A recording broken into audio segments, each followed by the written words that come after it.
Salut à tous. Aujourd'hui, une critique d'un petit film, Clash, sorti en 2009, un film vietnamien.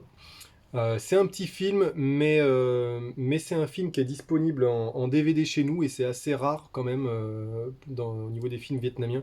Donc c'est pour ça que c'est quand même assez sympa voilà, je pense de faire cette petite critique là-dessus.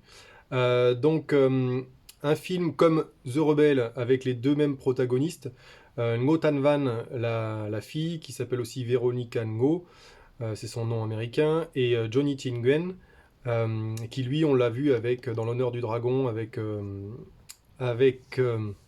Tony Jaa, donc qui est très très très très bon au niveau arts martiaux, mais qui est un petit peu sous-exploité dans ce film-là. Et c'est dommage.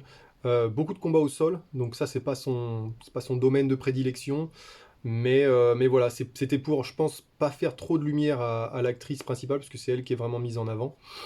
On a aussi le méchant, alors on l'a pas sur, je vous montre un peu l'arrière de, on l'a pas sur la jaquette, mais le méchant c'est un assez vieux acteur vietnamien qui s'appelle Hoang Phuc. Et apparemment, il est très connu. Voilà, moi, je l'ai découvert dans ce film-là, mais c'est ma femme qui m'a dit, parce que j'ai regardé avec ma femme, qui est vietnamienne, et qui a pu me donner un petit peu son avis sur le film. Et elle me disait, ah ouais, le méchant, c'est Hoang Phuc, et voilà, il est hyper populaire là-bas. Bon, on va dire qu'il joue de manière très manichéenne, il fait le méchant très méchant, un petit peu sadique, il a un côté sadique qui est plutôt bien fait. Hein, donc ça c'est plutôt cool. Le pitch, Ngo Tan Van s'appelle Chin dans le film. Sa fille a été kidnappée par ce méchant. On va apprendre petit à petit son historique, hein, quel est son lien avec le méchant, là, un gangster là. Et donc il va lui dire bah tiens tu fais encore deux trois missions et puis je te redonnerai ta fille. En gros c'est ça. Elle va construire une équipe de plusieurs mercenaires. Bon, alors, les mercenaires, ils font pas bien peur, et puis alors c'est pareil, dans sa construction de potes, de mercenaires, on connaît absolument pas les liens d'affinité qu'il y a avec, à part un, qu'elle connaît plus que les autres, mais tous les autres, voilà, on sait pas d'où ils sortent, quoi. Elle les récupère dans la rue comme ça, elle les fait monter dans un van, tiens, je te propose tant et tout. Il y en a un qui va être un petit peu un traître, vous verrez par la suite. Mais voilà, donc, paf, ça arrive comme ça. C'est très mal traduit en français. Et puis il y a plein de métaphores, le méchant il parle avec beaucoup de métaphores, donc c'est assez compliqué de se mettre vraiment dedans. Je l'ai regardé en version originale, hein, parce que je crois qu'il y a une VF. Ouais, il y a une VF dedans, mais j'ai pas voulu la regarder. Euh, et voilà. Donc en tout cas en VO, c'était plutôt agréable à suivre quand même. Il y a des Français dedans, alors je crois qu'ils sont inconnus, mais voilà, il y a des cascadeurs français qui sont assez péchus en arts martiaux, et c'est pareil, il fait beaucoup de sol. Alors c'est beaucoup de fusillade et beaucoup de combats au sol.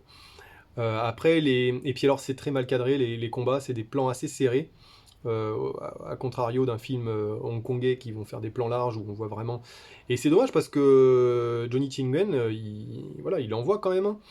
Mais voilà, ils se battent tout souvent les deux en même temps, donc c'est pas très lisible au niveau des combats. Ça fait le boulot, mais ça pourrait être quand même vachement mieux.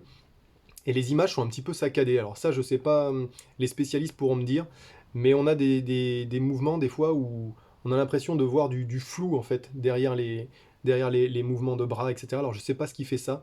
Est-ce que c'est la condition de tournage, enfin le type de format de la pellicule, je sais pas. Voilà. Dites-moi si ça vous le savez. Sinon, l'univers essaye d'être assez sombre, mais ça marche pas très bien. En fait, je l'ai trouvé aussi convaincante que Angelina Jolie dans Tomb Raider, le côté un peu fille badass, mais en fait pas trop quoi. Puis bon, c'est une ancienne mannequin, hein, Ngotan Van, et les mecs comme un clou. Bon, des fois les impacts, bon, ils essayent de faire des trucs, bon. Mais voilà, ça je veux bien, voilà, on est là pour se divertir, on se prend pas trop la tête. Il y a des clins d'œil un petit peu humoristiques qui n'ont rien à faire dans le film, et puis pourtant qui sont là. Alors c'est bien fait, hein, c'est drôle, il y a des moments drôles, hein. Il y a un type qui se fait descendre parce qu'il reluque une fille qui court avec la poitrine qui bouge. Bon, c'est de l'humour très asiatique, mais on sort un petit peu du côté, voilà, du côté sérieux. Le réalisateur, je ne sais pas si je l'ai dit, c'est le frère de Johnny Chingwen. Donc voilà, c'est un Américain aussi, enfin issu issu des États-Unis. D'ailleurs, apparemment pour un vrai Vietnamien, c'est presque incompréhensible ce qu'il dit en vietnamien. Il a un accent très très fort apparemment.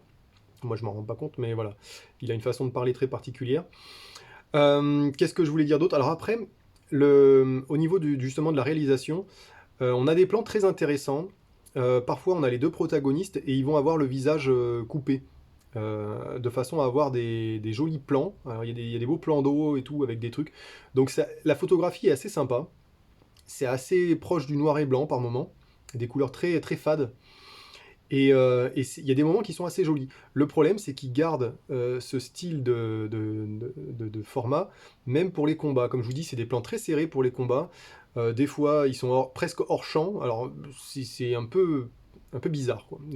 Voilà, la réal est un peu spéciale. Alors, peut-être qu'il a voulu mettre un peu sa patte dedans. Mais voilà. Et puis après, il y a des choses qui sont peu crédibles au niveau des actions, etc.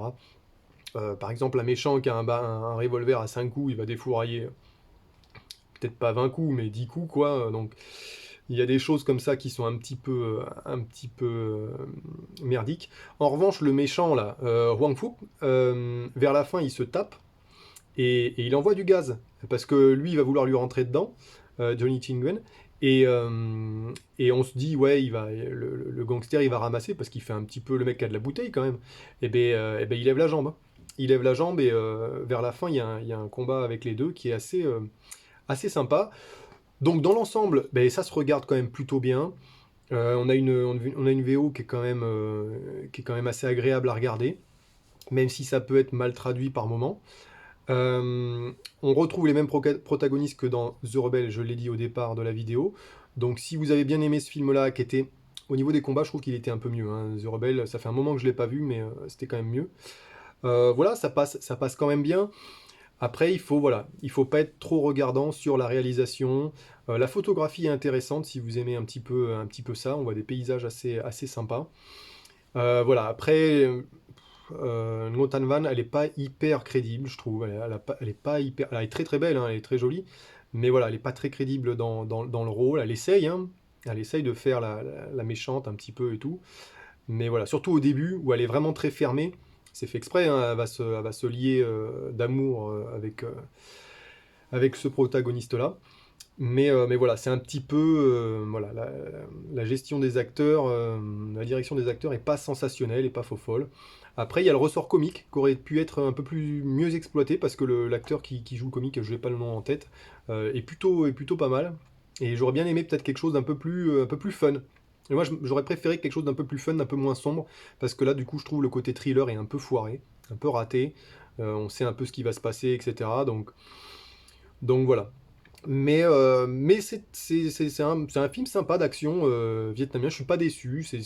J'ai passé un bon moment quand même à le visionner. Après, voilà, il y a des fois où on regarde, on dit, mais tiens, qu'est-ce qu'il cherche à faire le réalisateur? Pourquoi il nous met les protagonistes un petit peu comme ça dans le ZEF? Il y a des trucs un petit peu particuliers. Et voilà. Et puis des fois, des scènes d'action, comme je vous dis, pas très lisibles. Et puis visuellement, c'est bizarre. Il y a une espèce de trame derrière les mouvements des personnages. Alors, je sais pas si c'est la caméra qu'ils ont utilisée pour filmer, qui est un peu qui merdouille un peu. Après, il y a pas mal de gunfights qui sont, voilà, les impacts sont pas hyper foufou. Il y a une belle explosion, je crois, à un moment. Mais voilà, donc il y a du bon, voilà, c'est un film d'action sympa à regarder, mais voilà, après, si on le met par rapport à tout ce qui est film asiatique de film d'action, c'est très passable, voilà. Il vaut mieux se reposer sur un The Rebel qui va être quand même plus abouti. Voilà, plus abouti, mais là, voilà, celle-là, par contre, on est en 2009, c'est actuel, c'est un peu plus, voilà, c'est un peu plus actuel, on n'est pas à l'ancienne. Voilà, dites-moi ce que vous en avez pensé si vous l'avez vu. Mais si vous êtes curieux et que vous vous intéressez un peu au cinéma vietnamien, je vous le conseille. C'est quand même pas mal, même si c'est des protagonistes voilà, qui nous viennent des États-Unis. Bon, en tout cas, voilà, ça passe, c'est bien passé. À plus.